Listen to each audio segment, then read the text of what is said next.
The boy asked for bread. He got a boot to the ribs instead. He had no name, no coat, no one in the entire world to care if he lived or died on that frozen street. He just curled into a ball in the slush, the crust of bread he'd begged for still crushed in his fist. Blood from his nose ran hot against the cold dirt, and the taste of copper filled his mouth. But he didn't cry. Crying only made it worse. The drunk who'd kicked him stumbled away, cursing the air, not the boy. He was just a shape in the gray dusk, a convenient target for a rage that had no name. "That'll teach you," the drunk slurred, his words swallowed by the wind. "Beg somewhere else, rat." He turned to shuffle back into the warmth of the saloon. And that should have been the end of it. Another forgotten cruelty in a town full of them. But it wasn't. The saloon doors swung open a second time. A man stepped out. He wasn't fast. He wasn't loud. He was just there. Tall. Built like an old oak tree. The kind of man you don't bump into by accident. A wide-brimmed hat shaded most of his face, but his mouth was a single hard line carved from stone. He didn't look at the boy curled in the street. Not yet. His eyes, cold and steady, were locked on the drunk. "Pick up the bread," he said. His voice wasn't a shout. It was low, like gravel rolling downhill. The drunk turned, blinking stupidly into the failing light. "What?" The stranger didn't move. He didn't raise his voice. He just repeated the words, each one a hammer blow in the freezing air. "Pick up the bread." The drunk's chest puffed out, full of cheap liquor and wounded pride. "You givin' orders now? He ain't your brat. He's scum. Street scum." The stranger took a single step down from the boardwalk. The crunch of his boot in the snow was the only sound in the street. "You knocked down a starving child," he said, his voice dropping even lower. "And then you step over him?" He paused, letting the question hang in the air like a noose. "Pick up the bread." The drunk let out a sharp, ugly laugh. "And if I don't?" For the first time, the stranger's eyes narrowed just a fraction. It was a terrifyingly small movement. "Then I'll help you find your teeth in the spring thaw." That was the last thing said before the fight started. It wasn't much of a fight. The drunk swung wide and slow, a clumsy haymaker aimed at the stranger's head. He missed by a mile. The stranger moved with the brutal economy of a man who didn't waste a single motion. One punch. Just one. A hard, straight right that landed with a sound like a wet branch snapping. The drunk crumpled. He didn't fall so much as fold, collapsing into a heap of groans and wet paper on the dirty snow. The street went dead silent. A woman gasped from the porch of the general store. Two men who had stepped out of the barber's shop just stood there, arms crossed, watching. No one moved to intervene. They all knew who the stranger was. Asht Teller, owner of the South Ridge Ranch, a man widowed 3 winters ago, known for the quiet work of his hands and for what those same hands had done in his younger days, when a fist was the only law that mattered. Ash knelt beside the boy. The child still didn't cry, but he flinched hard when Ash's hand reached for him, trying to scuttle away like a trapped animal. Ash paused, his hand hovering in the air. "I ain't here to hurt you," he said, his voice suddenly rough but gentle. The boy just stared, his eyes wide and dark in a face smeared with blood and mud. His small chest rose and fell in ragged, painful breaths. Ash reached into his coat, pulled out a clean handkerchief and held it out. "You got a name?" The boy's lips barely moved. "Nothing." Ash leaned a little closer, his shadow falling over the child. "I'm not going to ask you again." A tiny, cracked whisper escaped the boy's lips. "Tommy." Ash nodded once, a sharp, decisive movement. "All right, Tommy, I'm taking you to Doc Hardy. You're breathing wrong." He scooped the boy up before he could protest. Tommy was lighter than a sack of feed, a bundle of sharp bones and fear that went limp against the rancher's chest. His arm dangled, but in his other hand, he still clutched that worthless, trampled crust of bread. And as Asht Teller carried the boy away from the scene of the beating, he had no idea he wasn't just carrying a child. He was carrying the past, the future, and a storm of violence that was about to break over his quiet, empty life. The fight in the street was just the first drop of rain. The hurricane was still coming. The heat from Doc Hardy's stove hit Tommy like a physical blow.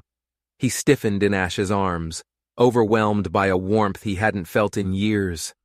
Ash set him gently on the examination table, handling him as if he were made of thin, cracked glass. The doctor, a man with tired eyes and hands that had patched up more broken things than he could count, just raised an eyebrow. He didn't ask questions. He just went to work. He cleaned the blood, his touch surprisingly soft. He prodded Tommy's ribs, listening to the boy's sharp, involuntary gasps. He wrapped gauze around his small torso with practiced ease. 3 cracked, he finally said, glancing over at Ash, who stood watching from the corner of the room. Could have been worse. Lucky he's small and bends easy. Ash's jaw was a tight line of muscle. He got a place to stay? Doc Hardy shook his head, his expression grim. Don't think so. Seen him around for a while now. Sleeps near the livery stables when they don't run him off. Eats what he can find. I told the sheriff, but you know how that goes. Yeah, Ash said, his voice flat and cold. I know. After the doctor finished and left the room to fetch some broth, Tommy's eyes fluttered open. He watched Ash from beneath the edge of a fresh bandage.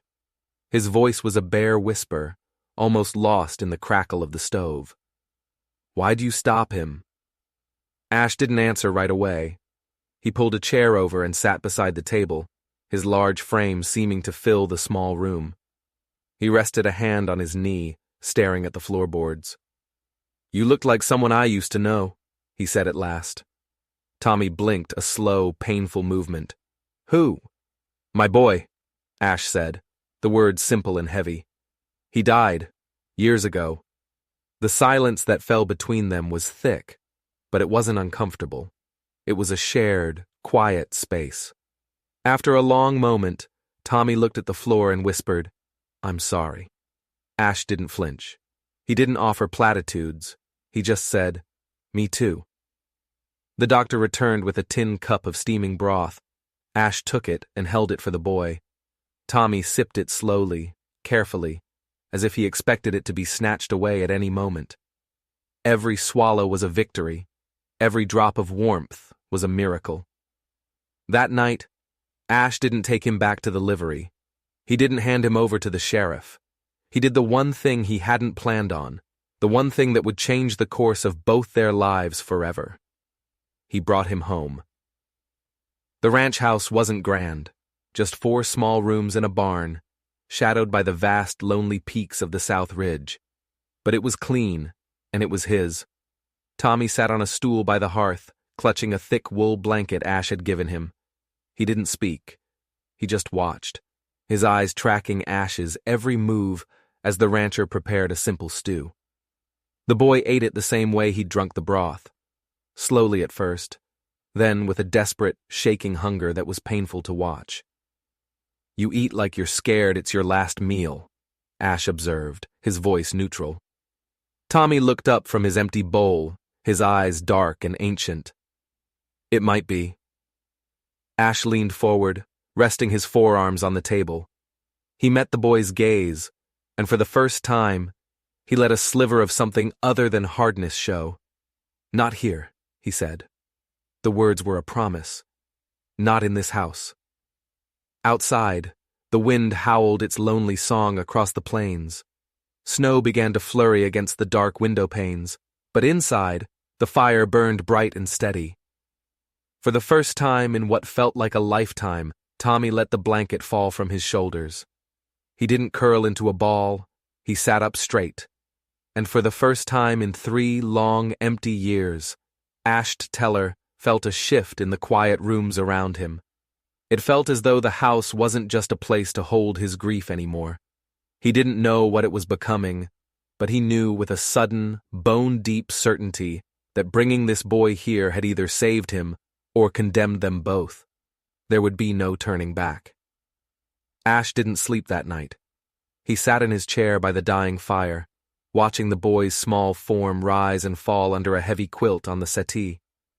The house was filled with a silence he was used to, a crushing quiet that had been his only companion since he'd buried his wife, Mary, and then their son, Caleb, not 2 months later.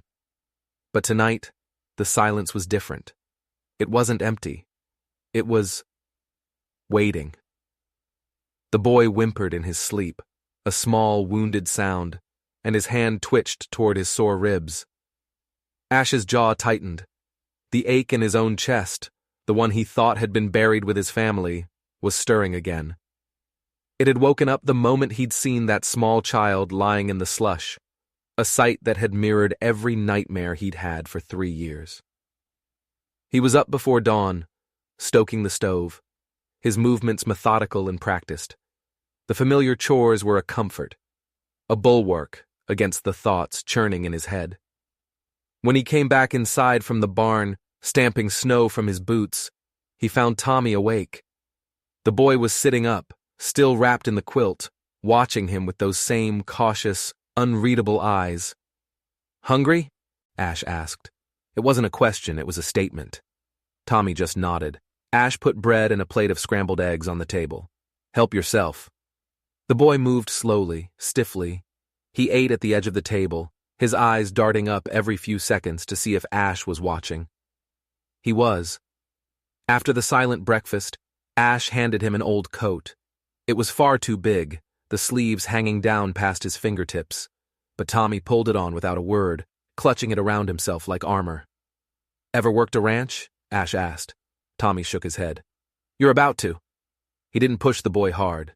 He gave him simple tasks, gathering kindling, brushing down the mare, filling feed buckets. Tommy was silent, but his eyes missed nothing. He watched Ash's hands, his posture, the way he moved through the world. He was learning, absorbing the quiet rhythms of the place like a sponge. By sunset, Tommy's cheeks were flushed with color from the cold and the work. He looked exhausted but solid, more real than the ghost-like creature Ash had found in the street. At dinner, Ash handed him another bowl of stew, and this time, the boy ate steadily, without the desperate fear of the night before. When it was time for bed, Ash didn't point to the settee. He led Tommy to the spare room, a small space that hadn't been used since Caleb died. He had stripped the bed that morning and put on fresh linens. The room smelled of cedar and clean cotton. "Thank you," Tommy whispered as he climbed under the quilt, his voice barely audible. Ash stood in the doorway, a large, dark silhouette against the flickering lamplight. "You earn your keep, you have a place," he said gruffly, but the words were a foundation being laid. He thought that would be the end of it. A quiet routine. Work, eat, sleep. A way to pass the lonely days. But he was wrong. The world wasn't done with them yet. The next morning brought a visitor. The knock on the door was loud, official. It was Sheriff Cade, a man whose badge was shinier than his spine. He stood on the porch, twisting his hat in his hands. "Morning, Ash." Ash didn't invite him in. "Sheriff?" Cade cleared his throat, his eyes shifting uncomfortably toward the inside of the house where Tommy was trying to make himself invisible. "Just checking in. Heard about the incident with the drunk, and, well, heard you took the boy in." "He's here," Ash said. "You thinking of keeping him?" "Wasn't thinking about it," Ash said, his voice flat. "Just did." The sheriff sighed, scratching at his beard. "Look, Ash, you know how folks talk. A man like you, alone out here, taking in a stray. Questions get asked. Let 'em ask. It's not that simple," Cade pressed. "There's whispers about the boy, where he came from. Some say he was with a man, a drifter, a hard man named Cooper." Ash felt a cold knot tighten in his gut. He kept his face a mask of stone. "Never heard of him." The sheriff looked relieved. "Good. Best keep it that way. Just be careful, Ash. Trouble has a way of following some people." He tipped his hat and left, his boots making nervous tracks in the fresh snow. Ash closed the door, his mind racing. Cooper. The name felt like a snake coiling in the corner of the room. He turned and saw Tommy standing by the hearth, his face pale, his eyes wide with a terror that went far beyond a simple beating from a drunk. The boy knew the name. And in that moment, Ash realized the trouble hadn't followed the boy to his ranch. It had been there all along, hiding in the shadows of Tommy's memory, just waiting for a name to call it out into the open. The real storm hadn't even begun. The name hung in the air between them, unspoken, but deafening. Cooper. Ash saw the raw fear that flashed in Tommy's eyes before the boy could mask it, the way his small body went rigid, his hands clenching into fists at his sides. Ash didn't press him. Pushing a scared animal only makes it bolt. Instead, he just went back to his chores, his movements deliberate, creating a semblance of normalcy in a world that had just tilted on its axis. But the quiet was different now. It was charged with unspoken questions. Days turned into a week. Life on the ranch fell into a fragile routine. Tommy worked hard, his silence a shield. He was learning. He could now saddle the mare by himself and mend a fence post with a steady hand. He was filling out, the hollows in his cheeks softening.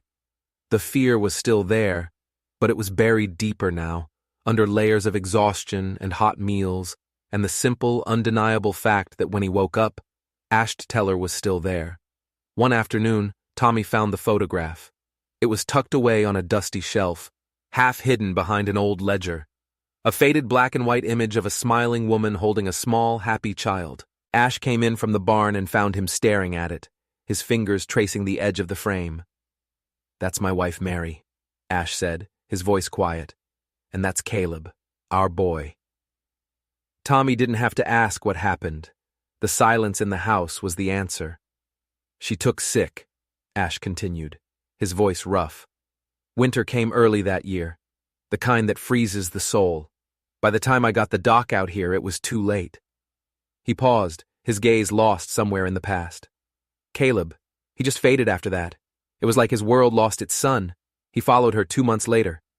Tommy looked from the smiling faces in the photograph to the hard, weathered face of the man standing beside him. "They look kind," he whispered. "They were," Ash said. "Kindness doesn't stop the bad things from happening, but it makes the good things matter more." That night, Tommy had a nightmare. Ash woke to a scream, a short, sharp cry of pure terror that ripped through the silence of the house. He was in the spare room in an instant, finding Tommy thrashing in his cot, his eyes clenched shut, sweat beading on his forehead. "No, please stop! Don't let him!" Ash sat on the edge of the bed and put a firm, steady hand on the boy's shoulder. "Tommy, wake up. You're safe." The boy's eyes flew open, wild and disoriented. He gasped for air, his small chest heaving. When he saw Ash, the terror slowly receded, replaced by a deep, shuddering exhaustion.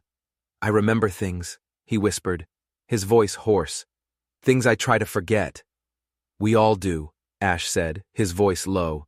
His voice, I hear it sometimes. That man. Ash nodded slowly. "I hear them too. Mary's laugh. Caleb calling for me from the barn. Some nights it's like they're still in the house."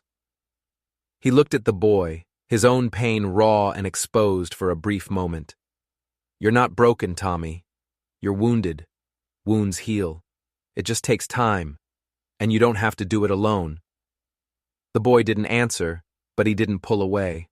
A fragile truce had been brokered with the ghosts that haunted the small ranch house. But peace was a luxury neither of them could afford. A few days later, a wagon crested the ridge. It wasn't the sheriff. It wasn't a neighbor.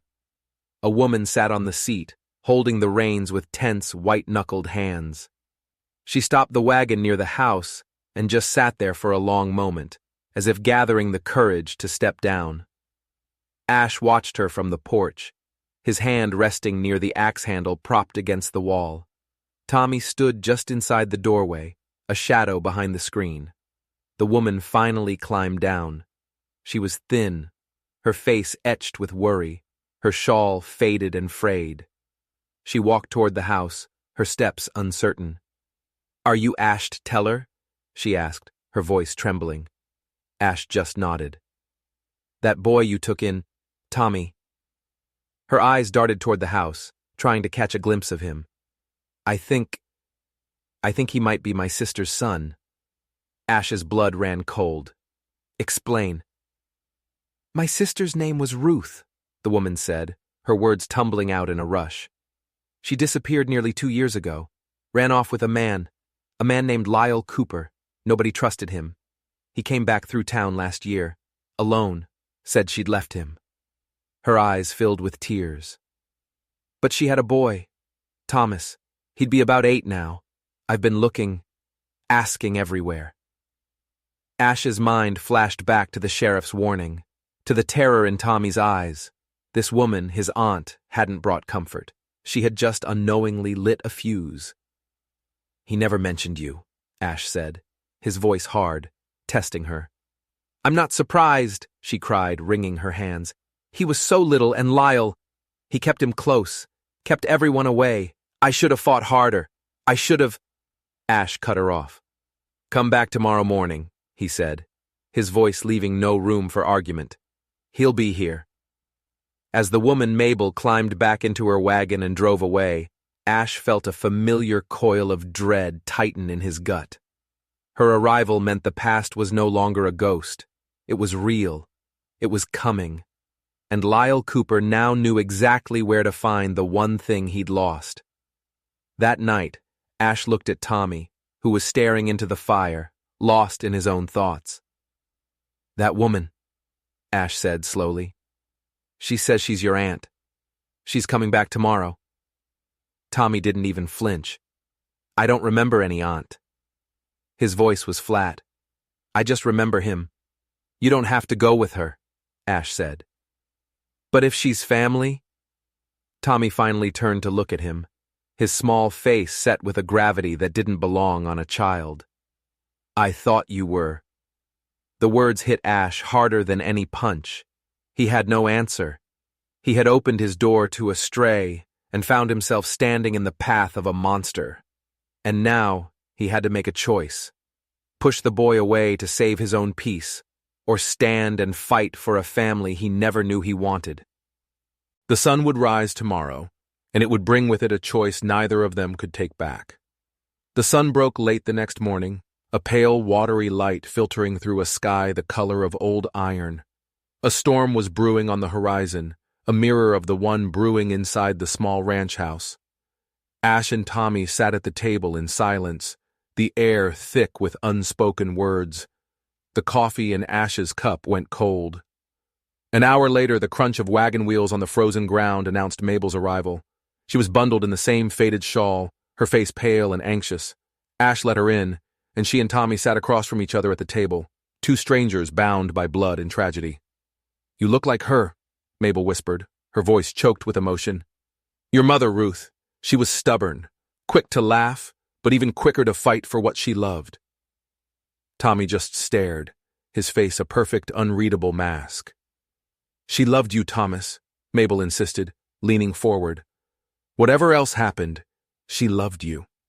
I think she ran away with him because she thought he could give you a better life. She was wrong. Tommy's voice, when it came, was low and raspy. Where is she now? Mabel's face crumpled. I don't know, she admitted, her voice breaking. He came back without her. He said she ran off, but I never believed him. I think he did something to her. She looked at Tommy, her eyes pleading. He lied. He must have lied to you too. For the first time, a flicker of emotion crossed Tommy's face. He looked directly at Ash, not at the woman claiming to be his aunt. He said she was tired of me, that I was too much trouble. He said she left in the middle of the night because she didn't want me anymore. The words were a gut punch. Ash felt a surge of cold fury, a desire for violence he hadn't felt in years. He saw the lie for what it was, a cruel tool to break a child's spirit, to make him utterly dependent on his abuser. Mabel shook her head fiercely. No, never. She would never have left you. Ash stood up. Give us a minute, he said, his voice a low growl. He stepped outside into the biting wind, leaving the 2 of them alone. The past was a poison, and Lyle Cooper had poured it into this boy's heart. Ash stared out at the vast, empty landscape, and for the first time, he understood. This wasn't just about protecting a child. It was about fighting a war against a darkness that tried to snuff out the light in the world. When he went back inside, Tommy's eyes were red-rimmed, but his shoulders seemed a little less burdened. Mabel stood by the fire, her own face streaked with tears. "I'm not taking him," she said to Ash, her voice firm. "I can't. I have nothing to offer him but more fear. But I'd like to visit, if that's all right, to let him know he has family who cares." Ash looked at Tommy, who gave the slightest nod. It was enough. After Mabel left, her wagon a lonely speck disappearing over the ridge, a fragile peace settled over the ranch. But they both knew it was the calm before the storm. Mabel's visit had been a roll of thunder in the distance. The lightning was coming. It struck a week later. Ash was in town for supplies, having left Tommy with a neighbor. When he returned at dusk, Tommy came running out to meet the wagon, his face white with panic. "A rider came!" he gasped. "He didn't stop. He just shouted a message. He said to tell you Lyle Cooper's free, and he's coming to get what's his." Ash's world narrowed to a single point. He was off the wagon in an instant, his hands gripping Tommy's shoulders. "Are you sure? He said Cooper was asking all over town about me, about you. He said everyone knows where I am now." The trap had been sprung. Mabel's search, born of love, had inadvertently painted a target on their backs. Ash pulled the boy close, his eyes scanning the darkening tree line. He was no longer just a rancher. He was a guardian standing at the gate of a fortress, and the enemy was at the door. "Inside," Ash said, his voice grim. "Now." That night, they didn't just lock the doors, they barricaded them. Ash brought out every rifle he owned, cleaning and loading them by the flickering firelight. He wasn't a man who looked for violence, but he was a man who knew how to meet it. "If he comes," Tommy whispered, watching Ash's hands. "What do we do?" Ash looked up from the rifle, his eyes like chips of flint. "We'll be ready." 2 days later, just as the sheriff had warned, the law proved useless. Cooper had been released. Witnesses had changed their stories. Money had changed hands. He was a free man, seen drinking in the saloon, bragging about the boy he was going to reclaim. Ash knew then that no lawman was coming to save them. No piece of paper would protect them. The ranch was an island, and the sea was rising. That evening, as twilight bled across the snow, they heard it. The sound of hoofbeats. Not one rider, but several. They were coming slow and steady, confident. Ash sent Tommy into the barn. "Stay there, and don't come out, no matter what you hear." He stepped onto the porch, his rifle held loosely in one hand. 3 riders emerged from the trees. The man in the middle was tall and lean, with a cruel smile that didn't reach his dead eyes. Lyle Cooper. "Well now," Cooper called out, his voice smooth and menacing. "Ain't this a cozy little picture? The grieving rancher playing father." He dismounted, his movements fluid and predatory. "I've come for my boy." "He's not your boy," Ash said, his voice level. Cooper's smile widened. "He is, and the law says so. But you and I, we don't need the law, do we? I'll give you one chance. Hand him over and I'll ride out of here without burning this place to the ground." The air went still. The wind died. It was a declaration of war. Ash raised the rifle, the click of the hammer being pulled back echoing in the dusk. But before he could speak, the barn door creaked open behind him. Tommy stepped out, his face pale but resolute. He was holding Ash's old hunting shotgun, the barrel trembling slightly in his small hands. Cooper's eyes lit up with a sick, possessive fire. "There he is. Look at you, holding a man's gun. Did the old man teach you that?" "He taught me not to cower," Tommy said, his voice shaking but clear. Cooper laughed, a short, ugly sound.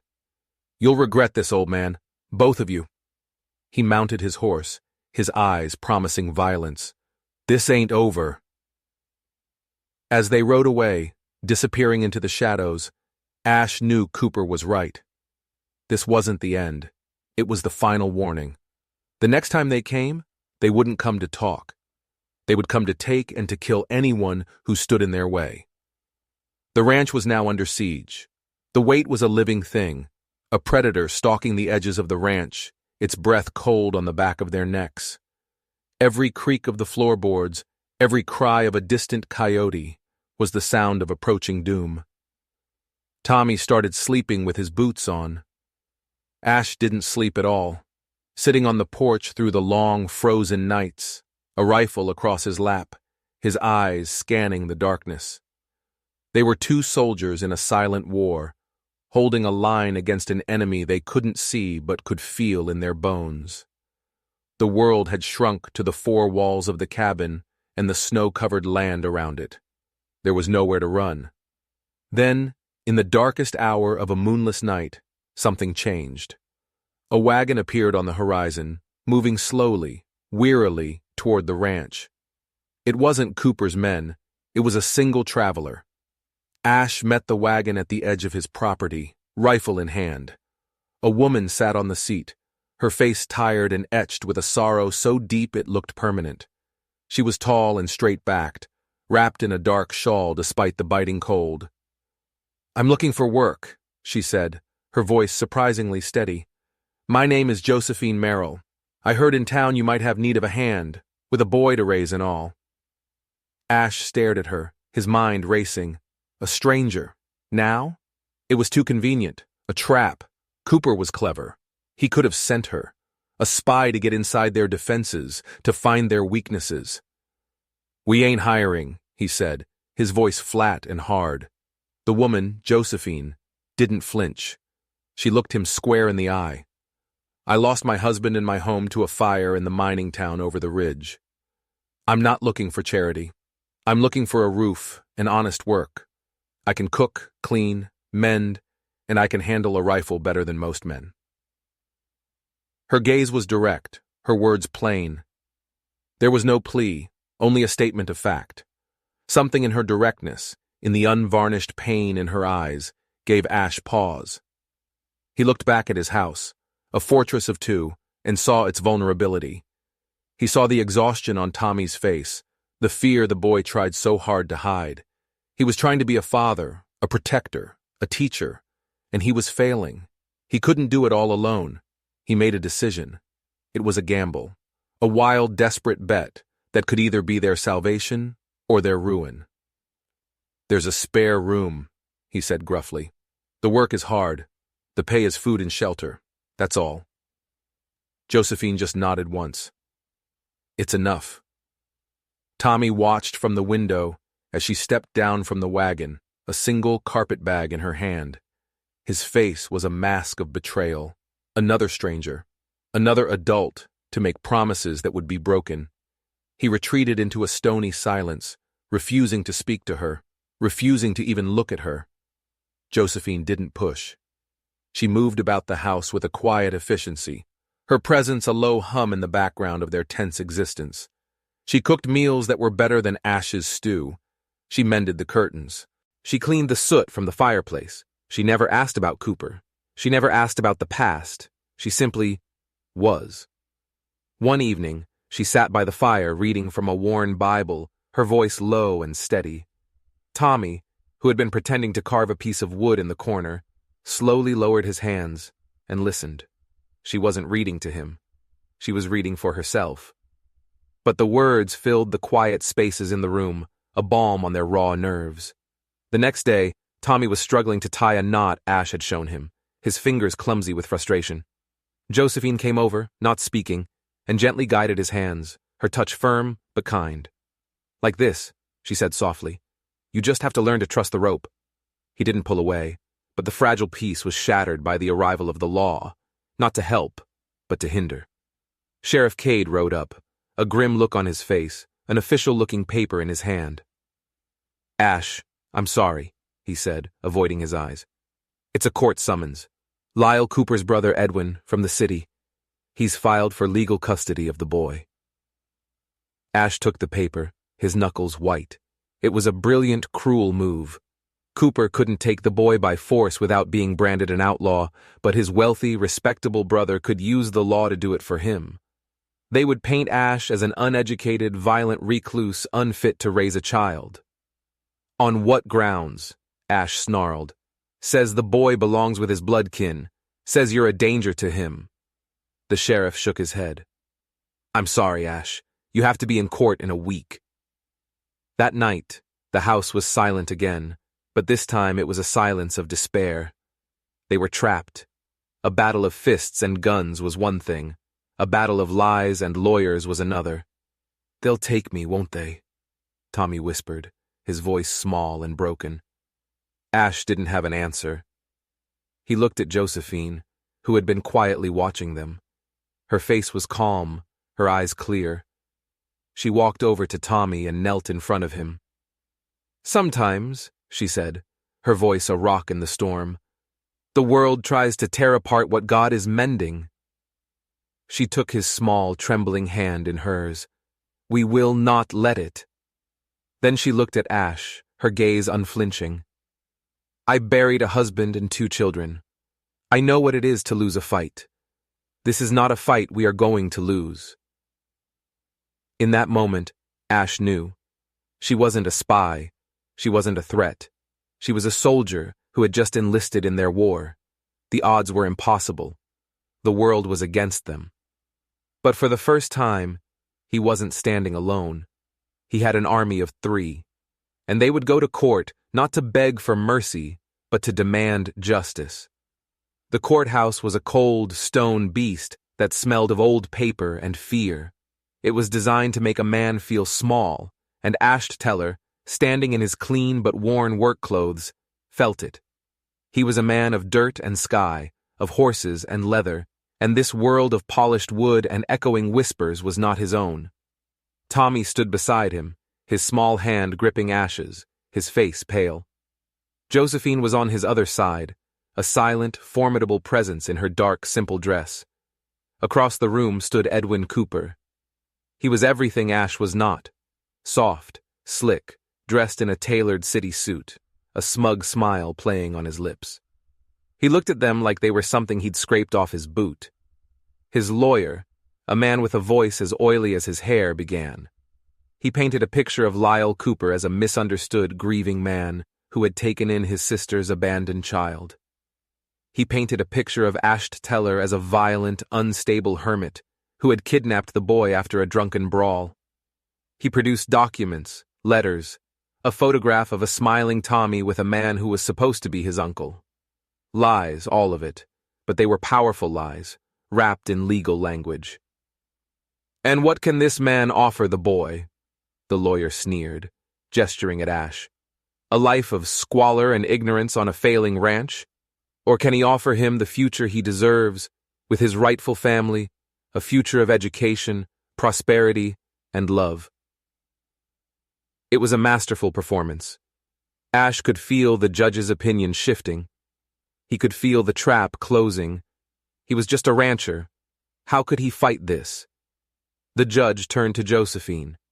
"And you, Mrs. Merrill, a recent arrival, a woman with her own history of tragedy, what is your role in this?"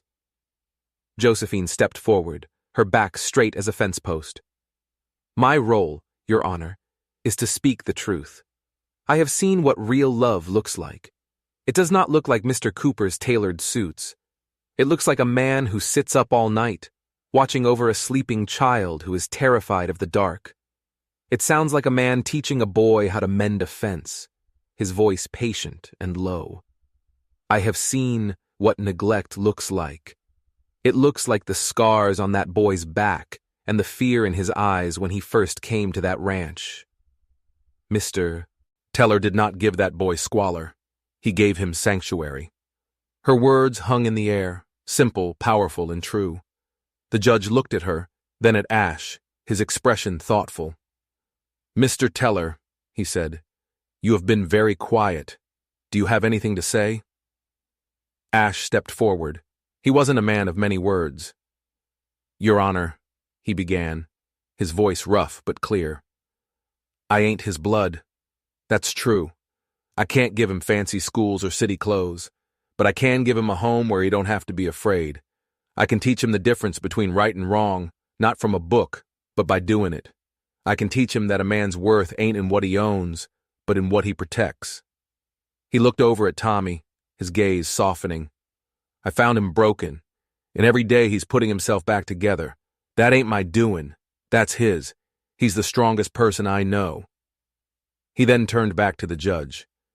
You can listen to all the lawyers you want, but there's only one person in this room who can tell you the real truth. Ask him. All eyes turned to Tommy. The small boy who had been hiding behind Ash took a shaky breath and stepped out. He looked at the judge, his chin held high. That man, he said, pointing a small, trembling finger at Edwin Cooper. He never even looked at me before, not once. Lyle used to hit me. He told me my mother left because she didn't want me. His voice cracked, but he pushed on. Mr. Ash, he's never hurt me. He gave me my own room. Josephine. She reads to me. She taught me how to tie my shoes. He took another breath, his small shoulders squaring. A family isn't about blood. It's about who stands by you when you're scared. They're my family. He looked directly at the judge, his eyes pleading. Please, sir, don't send me back to the dark. I want to stay in the light. The courtroom was utterly silent. The judge took off his spectacles and polished them slowly, his face unreadable. Edwin Cooper was sputtering, his lawyer shuffling papers. The air was thick with tension. It felt like an eternity. Finally, the judge put his spectacles back on. He looked at Edwin Cooper with undisguised contempt. Then he looked at Ash, Josephine, and Tommy. In the eyes of this court, he said, his voice ringing with authority, a family is a place of safety. A home is a place of healing. Mr. Teller and Mrs. Merrill have provided both. He slammed his gavel down, the sound echoing like a gunshot. Custody is granted to Ash Teller. Case dismissed. For a moment, no one moved. Then, Tommy let out a sob and threw his arms around Ash's legs, burying his face in the rough fabric of his trousers. Ash rested a hand on the boy's head, a wave of relief so profound it almost buckled his knees washing over him. Josephine placed her hand on his arm, her own eyes shining with tears. They had won. Against all odds, they had won. But as they left the courthouse, into the clean, bright sunlight, Ash saw the look on Edwin Cooper's face. It was not the look of a man who had been defeated. It was the look of a man who had lost a battle, but had every intention of winning the war. The law had failed him. Now, he would turn to a different kind of law. The kind that came in the dead of night, with fire and guns. The fight for Tommy was far from over. It was about to become a fight for their very lives. The victory in court felt like a fragile truce, a temporary reprieve. They returned to the ranch, the legal paper granting Ash guardianship tucked safely in his coat pocket. But the sense of dread returned with them. Edwin Cooper's parting glare was a promise, and Ash knew men like him didn't make idle threats. They paid other men to carry them out.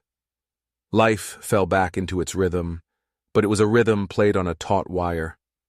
Every night, Ash cleaned the rifles.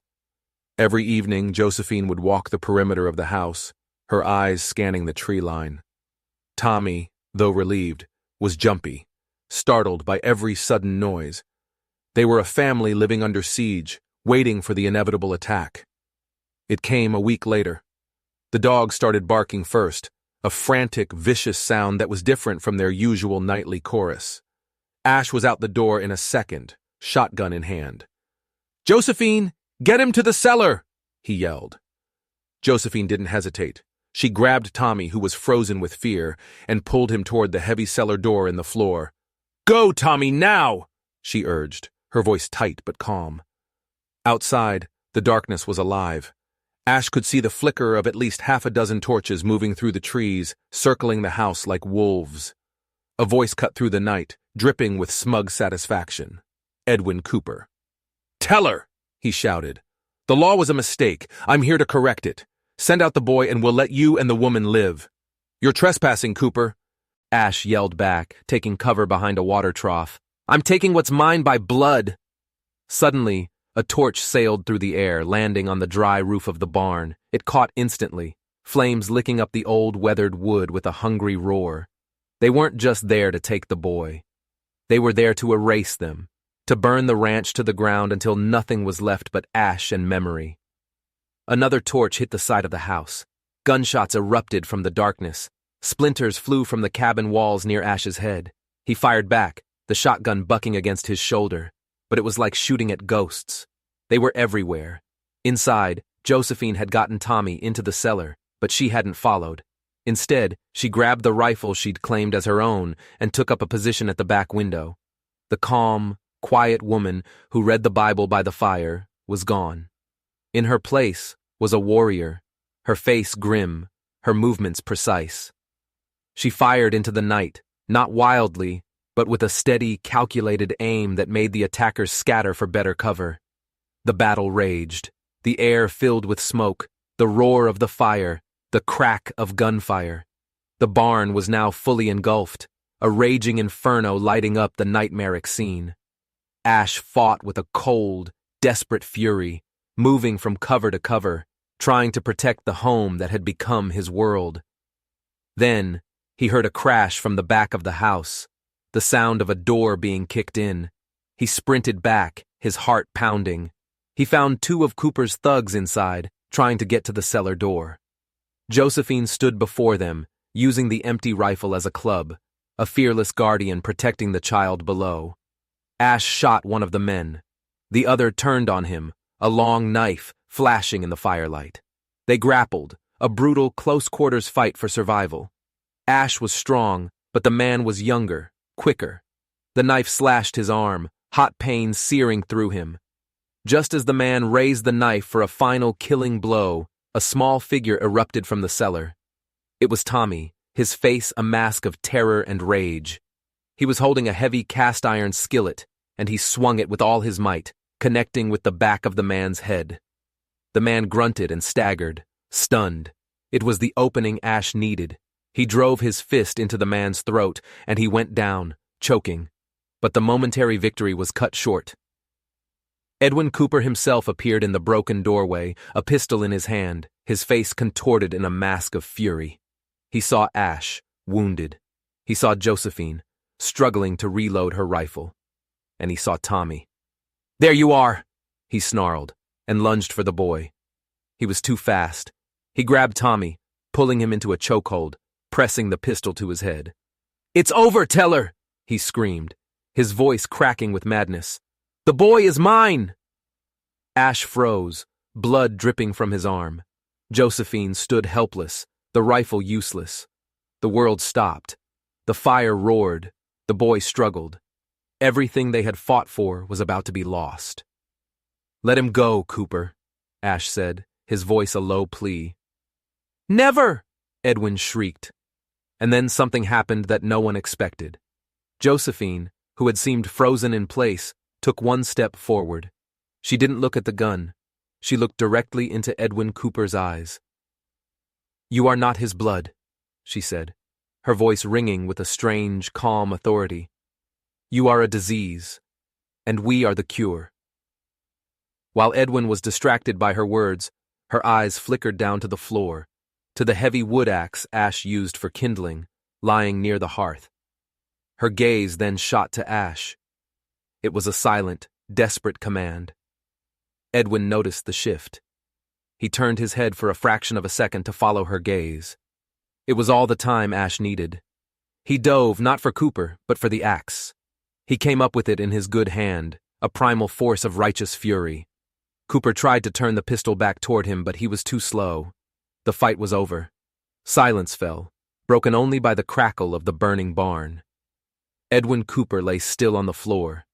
Ash stood over him, breathing heavily, the axe hanging limply in his hand. Tommy scrambled away from the body and ran straight into Josephine's arms. She held him tight, her body shielding him from the horror. Ash dropped the axe with a clatter and sank to his knees, the adrenaline fading, leaving only pain and exhaustion. He looked at Josephine, holding the boy. He looked at the wreckage of his home, and the bodies of the men who had tried to destroy it. They had survived. They were wounded, bleeding, and their barn was gone. But they were alive, and they were together. The fire outside had been meant to destroy them, but the fire inside, the fierce, protective love of three broken souls who had found each other in the darkness, had burned brighter. They weren't just a family anymore. They were survivors, forged in violence, bound by love, and from that night on, utterly unbreakable. The sun rose on a scene of devastation.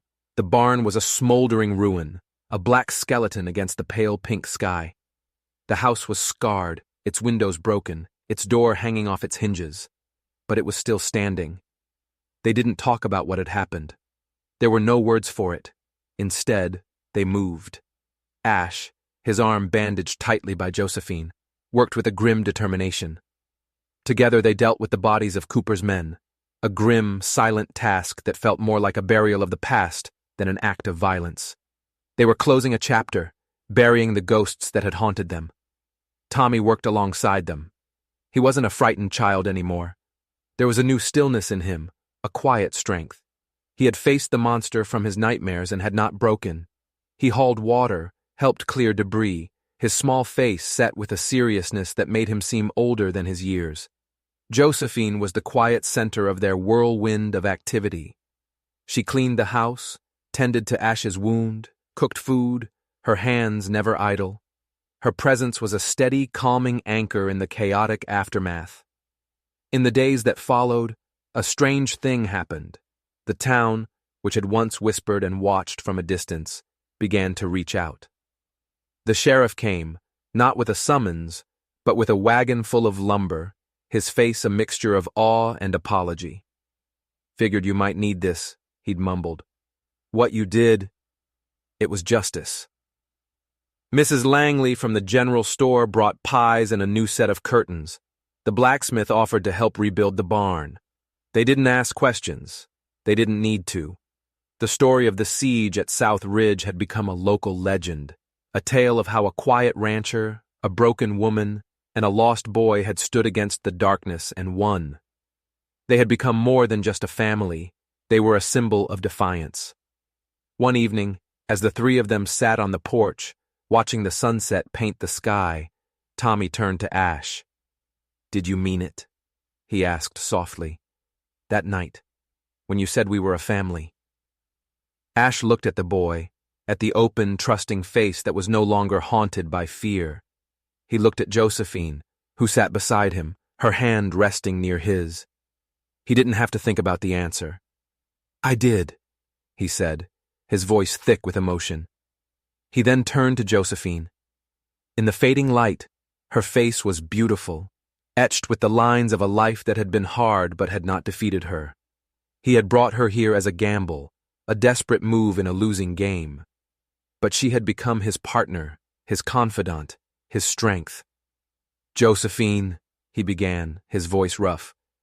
"I ain't a man for fancy words, but this house, it wasn't a home until you walked into it. It was just a place I was waiting to die in." He took her hand, his calloused fingers lacing with hers. "I don't want to just rebuild the barn. I want to build a life, with you, with Tommy." He reached into his pocket and pulled out a small, simple gold band. It had been Mary's. He had kept it locked away, a relic of a life that was over. Now, it felt like a promise of a new beginning. "I'm asking you to be my wife," he said, his voice shaking slightly, "to make this family real, in the eyes of God and the law." Josephine's eyes filled with tears, but she was smiling. A real, radiant smile that lit up her whole face. She didn't speak. She just squeezed his hand, a silent, powerful yes that echoed louder than any word. Tommy, who had been watching, let out a whoop of joy and threw his arms around both of them. And there, on the porch of their battered but standing home, surrounded by the quiet beauty of the land they had fought for, they became what they were always meant to be. Not three broken people, but one whole family. The story of the boy who asked for bread and got a boot to the ribs could have ended there, in the slush of a lonely street. But a single act of courage, A single choice to stand up when it would have been easier to walk away had changed everything. It had started a ripple of hope that had become a wave of love, strong enough to wash away the darkness and leave behind something new, something strong, something beautiful. They had faced the fire and emerged not burned, but purified. And their future, once a terrifying unknown, now stretched out before them as bright and promising as the morning sun rising over the South Ridge. If you enjoyed this story of courage, family, and the fight for a second chance, don't forget to hit that subscribe button and ring the bell so you don't miss our next tale. And let us know in the comments, what do you think is the true meaning of family? Until next time, stay strong and never be afraid to stand in the light.